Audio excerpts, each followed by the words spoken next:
Quote, "We have agreed to move forward with our partnership. We are focused on basketball with one collective goal in mind, build a lasting franchise to bring a championship to Brooklyn."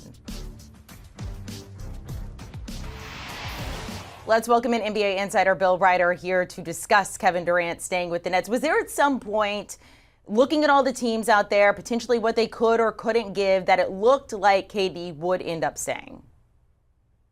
Yeah, Amanda, I think there was. I think there's a couple ways to attack this. And I guess to answer that first part of the question, certainly the Nets decision, led by Sean Marks, who runs basketball operations as the GM, to ask for the world for Kevin Durant, who's under contract for 4 more years, always made it possible, talking to people around the NBA, that the deal could not happen if you believe the Nets would stand firm. Reports recently underscored that Memphis, who got in the mix, reportedly did not want to include Jaren Jackson Jr. or Desmond Bane as part of the package, and that's what the Nets wanted. So I think there was always the possibility, and remains the possibility, though I don't think it's 100%, that the Nets' refusal to sell Kevin Durant where he wants to go or for lesser value than they think they should get in return was going to lead to the situation where we are, where KD might just stay in Brooklyn.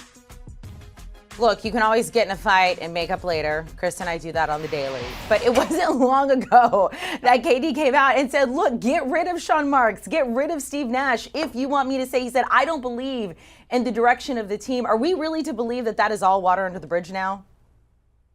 I don't think we are, although Steve Nash and the GM in Brooklyn are certainly used to having to deal with drama, given the fact Ben Simmons is on the roster and we know the Kyrie Irving saga. I will say this. I think it's worth pointing out that this announcement, this very formal announcement that we're going to stay together for the kids and put the divorce off, I think has benefits for both parties involved, whether or not they have a long-term relationship together. For the Nets, it sends a signal, I think a pretty clear one, to Memphis, to Boston, to Phoenix, to Miami, to any organization that wanted to make a move, that we're willing to stick around with KD. He says he's willing to stick around. If you want him, you better up the price. It's a leverage play, I think in part by the Nets to get a better offer for Kevin Durant. I don't think they've just turned off their telephones from other organizations. And I think it's worth pointing out, too, and this is something that players around the league have told me, and former players and some executives all summer long, is speculation that Kevin Durant, unlike some other guys, loves basketball. Like, this is a real thing, right? Now, you're supposed to love your job. Not everybody does. He loves to hoop. He wants to play. He has years left, but not a lot. He's not a young guy. He's in his mid-30s now. And so this allows him to get into training camp, to do it with the minimum amount of drama, and to rev up for the season wherever he's going to be. So what about Kyrie? What about Simmons? I mean, we were all looking at Kyrie, waiting to see if KD went. He would likely go. What's going to go on with these three now? Yeah, drama, dysfunction, and I'm a sports line, a wasted bet, setting your money on fire. I think if you bet on this organization, this team to be champions this year, there's obviously massive talent. And I think that Kevin Durant is the tail here that wags the dog. If he's really going to be a Brooklyn Net for the rest of the year, if they're not going to trade him before the opening game of the year, if they're not going to trade him before the trade deadline come February, then Kyrie Irving is going to be there, because there's no reason to have Kevin Durant and not surround him with players who are going to give him a chance to win. And that's Kyrie if he's on the floor. And obviously, KD and Kyrie seem to still be relatively close. They seem to still want to play together. The Simmons thing, Amanda, I honestly can't answer. Your guess is as good as mine, which is what a front office executive told me a few weeks ago when I asked about Ben Simmons.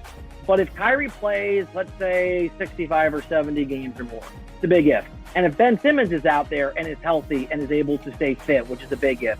And if Kevin Durant's in a good headspace, at least when he's on the floor and is a Brooklyn Net, which is an if not a big if, then it's a really formidable team. But I think the uncertainty, the drama we saw last year, the fact Kevin Durant, you noted, tried to get Steve Nash fired, all of it makes it much more likely this does not work in Brooklyn than that it does. Stack up the Nets now in the East compared to some of the other top contenders there. Look, you got the Celtics, the Bucks, the Philly, the Heat. We were talking to Avery Johnson. He said, I have trouble putting the Nets above those four, especially because he doesn't think they can keep up defensively. What do you say about the Nets sitting in the East right now? I'm with Avery. I think their best case scenario in the regular season is a top 5 team. And every year I say this, but I like Atlanta as a team that I think could be interesting. And even if the Nets are healthy, I think that the Celtics are a better basketball team. I think, at least for me, I think the Bucks are the best team in the Eastern Conference. I probably shouldn't be so bullish on Philadelphia, but I buy what they're selling. I like the idea of James Harden coming in with some ambition, and the Heat are always underrated, underappreciated. So at a minimum, I think this is a Nets team that they play really well, right? If things go relatively well, are the fourth or fifth best team in the regular season. But it's going to be difficult. It's going to be tough. And as we've discussed, there's been some drama. It's not been a happy locker room. Steve Nash, again, has been undercut at every step by Kyrie Irving and now by Kevin Durant. That usually doesn't lead to success. So I think if things go well, maybe they're a top 4 team. But if the wheels come off again, we saw that, they could certainly be fighting for their playoff lives come the end of the season.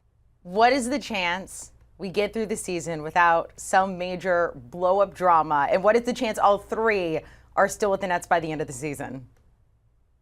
Oh, man. Blow-up drama that we don't know about, 0%. There'll be a blow-up drama in the next 4 weeks whenever camp gets going with this organization. And I should say this. Those things happen. We learned from the Last Dance a few years ago. We heard of do this. Michael Jordan was an intense guy, punch teammates. Right? Like, people fight in sports. That's part of the deal.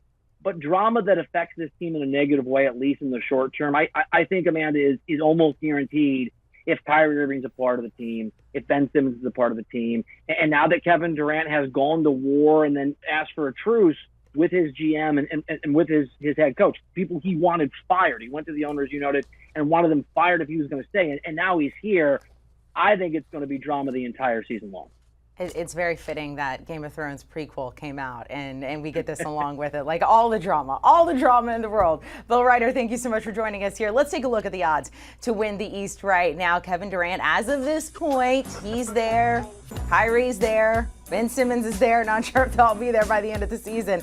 The Nets right now plus 500.